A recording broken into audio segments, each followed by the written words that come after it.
तो किसी ने क्या खूब कहा है कि आप टैलेंट से सिर्फ एक खेल जीत सकते हो, लेकिन टीम वर्क और इंटेलिजेंस से पूरी चैंपियनशिप जीती जा सकती है। Hello everyone, welcome back. I hope all of you are doing great. आज के इस वीडियो में मैं कुछ ऐसे टिप्स एंड ट्रिक्स के बारे में बताऊंगी जो बहुत हद तक आपकी पर्सनालिटी डेवलप करने में हेल्प करती हैं, और ये क्वालिटीज अगर आपके अंदर होती है तो इसकी वजह से आप लोगों के साथ मिलकर काम करके लाइफ में बहुत तेजी से आगे बढ़ पाते हो।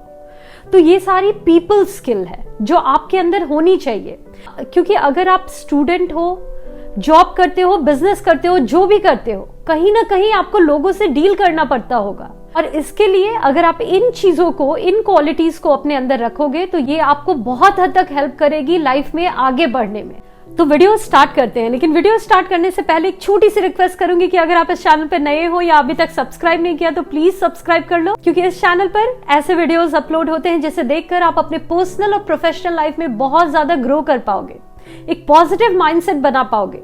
तो लोगों के साथ काम करने की जब बात आती है, जब पीपल स्किल की बात आती है, तो उसमें सबसे पहला पॉइंट है कॉन्फ्लिक्ट मैनेजमेंट। तो कॉन्फ्लिक्ट मैनेज करना आपको आना चाहिए, क्योंकि जब आप कॉन्फ्लिक्ट मैनेज करना सीख जाते हो तो आप लोगों से डील करना सीख जाते हो।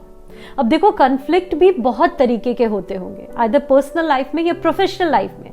कुछ चीजें ऐसी होगी जो बहुत पर्सनल होगी, जिन चीजों ने आपको बहुत पर्सनल लेवल पे हर्ट किया होगा, मैं उसकी बातें नहीं कर रही, लेकिन छोटी मोटी गलतफहमी की वजह से अगर कुछ कॉन्फ्लिक्ट होता है और अगर आप उससे स्मार्टली डील करते हो, समझदारी से उस पर काम करते हो, तो बहुत हद तक आप लाइफ में आगे बढ़ पाते हो। फॉर एग्जाम्पल, आपकी लोगों से अनबन हो गई, किसी बातों पे ऐसे फाइट हो गई, तो ये कॉन्फ्लिक्ट भी आपके लिए बहुत हद तक नुकसान कर सकता है। आपको ऐसी छोटी मोटी चीजों को मैनेज करने आना चाहिए। तो जब ये चीजें हो गई, जब ये हीट कन्वर्सेशन हो गई या किसी भी तरह की कोई कंफ्यूजन हो गई, तो उस समय उन चीजों को जाने दो। लेकिन बाद में जब आपका माइंड सही हो, आप एक पीस वाले स्टेट ऑफ माइंड में आओ, तो उन चीजों के बारे में सोचो और हो सके तो 1 to 1 बात करो। अपनी गलतियों को एक्सेप्ट भी करना हो तो आप एक्सेप्ट करो कि आई एम सो सॉरी, मुझसे ये गलती से मैंने ये बोल दिया या ये चीजें गलतफहमी में हो गई, अब ऐसी गलती नहीं होगी। इस वे में अगर आप अपने कॉन्फ्लिक्ट को रिजॉल्व करते हो तो ये आपके लिए बहुत हेल्पफुल होता है और इसकी वजह से आप लाइफ में आगे बढ़ पाते हो। वहीं अगर आप ये सारी चीजों को इग्नोर करते हो तो वर्ड ऑफ माउथ भी बहुत नेगेटिव इम्पैक्ट क्रिएट करती है। तो एक इंसान ने कुछ समझा, उसने किसी और को कुछ और बताया, और इस वे में आपकी पूरी सेल्फ इमेज खराब हो जाती है। तो जिससे प्रॉब्लम हो उससे फेस टू फेस बात करो और उसे रिजॉल्व करने की कोशिश करो। दूसरा पॉइंट है मार्केटिंग स्किल। तो आपको खुद को सेल करने आना चाहिए, या अपने प्रोडक्ट, सर्विस, जो भी आप काम कर रहे हो उसे सेल करना आना चाहिए। एक अच्छा मार्केटिंग पर्सन बनना है आपको। इसके लिए एक अच्छी कम्युनिकेशन की बहुत ज्यादा जरूरत होती है, वो आपको बहुत हद तक हेल्प करती है। और जब खुद को सेल करने की बात होती है तो अपने आप को भी अच्छे से प्रेजेंट करना है लोगों के सामने, ताकि उनको आपकी वैल्यू पता चले, और जो आपकी वैल्यू उनको पता चलेगी उसी वे में वो आपको ट्रीट करेंगे। कभी कभी ऐसा भी होगा कि लोग आपको नहीं समझेंगे, आपके पोटेंशियल को नहीं समझेंगे, तो आपको खुद के लिए स्टैंड लेना होगा, अपने अचीवमेंट्स को, अपने स्ट्रेंथ को इस तरह से बताना होगा कि लोग आपको सीरियसली ले। और जब आप ऐसा करते हो तभी आप खुद को अच्छे से मार्केट कर पाते हो, अपने आप को या अपनी स्किल सेट को, और इस वे में ग्रो कर पाते हो। तो कभी कभी आप ये चीजें देखोगे कि हजारों लोगों के बीच में आपका टैलेंट दब जाएगा या फिर लोग उसे एक्नॉलेज नहीं करेंगे। तो वैसे में आपको खुद के लिए स्टैंड लेना है, खुद को अच्छे से मार्केट करना आपको आना चाहिए। इसके लिए आपको नेगोशिएट करना भी आना चाहिए, ये स्किल सेट भी आपके अंदर होनी चाहिए। और जब नेगोशिएशन की बात आती है तो जब आप एक विन विन मेंटालिटी रखते हो तो इस वे में आप हमेशा जीत पाते हो। वहीं अगर आप सोचोगे कि आपका फायदा हो जाए और सामने वाले का नुकसान हो जाए तो उस वे में आप ज्यादा ग्रो नहीं कर पाओगे। थर्ड पॉइंट है पेशेंस। देखो, पेशेंस आपको हमेशा रखना है। बहुत बार अच्छी चीजों को होने में टाइम लगता है, तो आपके ड्रीम्स बड़े हैं, गोल्स बड़े हैं, तो उसमें टाइम लगेगा। पेशेंस अगर आप नहीं रखोगे तो उन चीजों को अचीव नहीं कर पाओगे। तो ये आपके अंदर होनी चाहिए, और ये बहुत हद तक तब होती है जब आप छोटे छोटे गोल्स पे ध्यान दो।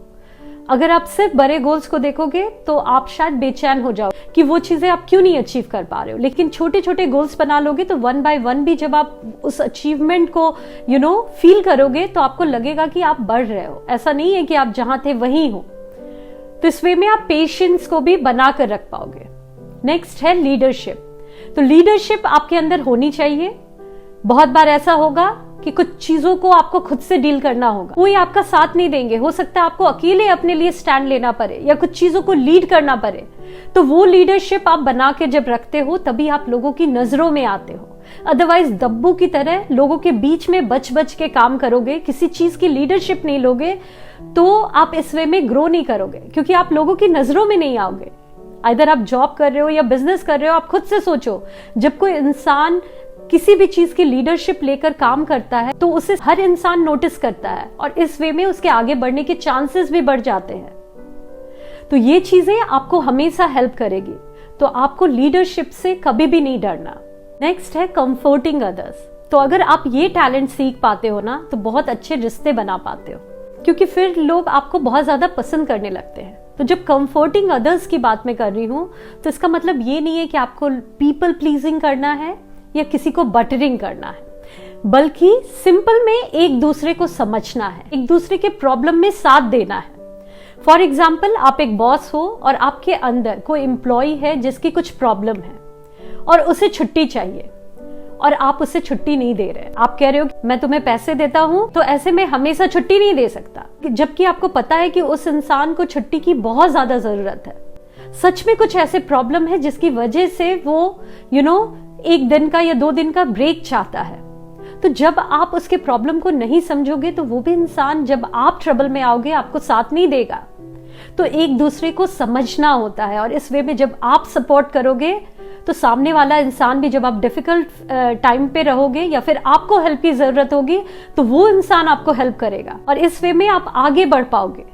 तो अपनी पावर को गलत यूज मत करो, किसी को भी अपने से छोटा मत समझो, हर इंसान के लिए एक एम्पैथी रखो और एक दूसरे के प्रॉब्लम को समझते हुए जब हम लाइफ में आगे बढ़ते हैं तो इस वे में हम ग्रो कर पाते हैं और एक अच्छे ह्यूमन तो हम बन ही पाते हैं। नेक्स्ट है अपने सराउंडिंग का भी ध्यान रखो। आपको लाइफ में आगे बढ़ना है, ग्रोथ करना है, सक्सेस अचीव करना है, तो ऐसे ही माइंडसेट वाले लोगों के साथ रहो। अगर आप ऐसे लोगों के साथ रहोगे जिनका नजरिया नेगेटिव है तो आप भी ऐसे लोगों के साथ रहते रहते नेगेटिव हो जाओगे। आपको भी लाइफ में कुछ करने का मन नहीं करेगा और हमेशा लगेगा कि कुछ बहाने मिल जाए जिसकी वजह से आप उन चीजों को क्विट कर दो। तो एक कहावत है कि अगर कुछ करना चाहोगे तो आप रास्ता ढूंढ लोगे और अगर कुछ नहीं करना चाहोगे तो आप बहाने ढूंढ लोगे। और यही चीजें लोगों के साथ भी लागू होती है। अगर आप कुछ करना चाहोगे तो ऐसे ही लोग आप ढूंढ लोगे जो लाइफ में करना चाहते हैं, और अगर आप कुछ नहीं करना चाहोगे तो सेम वे में आप ऐसे लोगों को ढूंढ लोगे जो सच में वो भी कुछ नहीं कर पाए, गिव अप कर दिए अपने सपनों पे, या वो भी उस वे में नेगेटिव हो गए। तो इस बात का ध्यान रखो क्योंकि ये बहुत मायने रखती है। और लास्ट है जो कि सबसे इंपॉर्टेंट है कि चीजों को टालो मत, क्योंकि समय जो कहते हैं ना उस पर्टिकुलर मोमेंट में भी एक अलग सी एनर्जी होती है।